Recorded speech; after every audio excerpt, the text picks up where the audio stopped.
Bonjour, aujourd'hui je vous parle de prolapsus d'organes pelviens. Alors, un prolapsus, c'est dans le fond une descente d'un organe vers l'entrée vaginale. Alors, on parle ici de l'urètre, ça peut être la vessie, l'utérus ou le rectum, qui dans le fond font leur chemin tranquillement vers l'entrée vaginale. Donc, c'est même possible qu'on les voit un peu à l'entrée vaginale là, quand on écarte les petites lèvres. C'est pas nécessairement dangereux, c'est surtout fatigant, donc on peut ressentir une lourdeur, une pression. Ça peut contribuer aussi à des problématiques d'incontinence urinaire ou autres.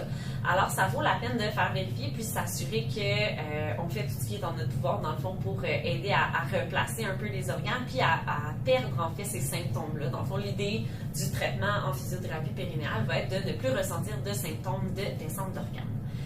Quand vous allez voir votre médecin, souvent ils vont vous suggérer la chirurgie. En physio-périnéale, on voit la chirurgie plus comme une intervention de dernier recours. Alors, au tout départ, ce qu'on peut faire, c'est commencer par, premièrement, évaluer le plancher pelvien parce qu'on veut savoir, c'est quoi le tonus au repos, des muscles du plancher pelvien, c'est quoi la force, la vitesse, la coordination, la capacité à relâcher, c'est quoi le grade de la descente d'organes, donc à quel point c'est important. On regarde aussi c'est quoi la gestion de la pression à l'intérieur de l'abdomen en fonction de la respiration, des abdominaux.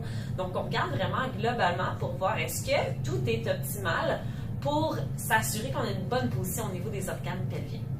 Si jamais, après 3 à 6 mois d'exercice de plancher pelvien, de physio-périnéale, ça ne fonctionne toujours pas, on peut essayer ce qu'on appelle l'épaisseur.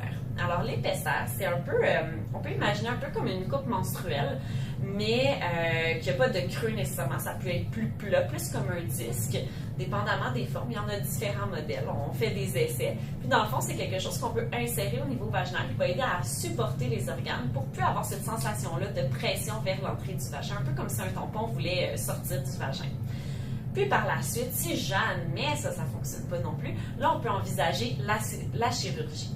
Sachant que dans à peu près 50% des cas de chirurgie, il y a une récidive malgré tout. On aime mieux commencer par la physio-périnéale parce qu'on a quand même des excellents résultats avec ça.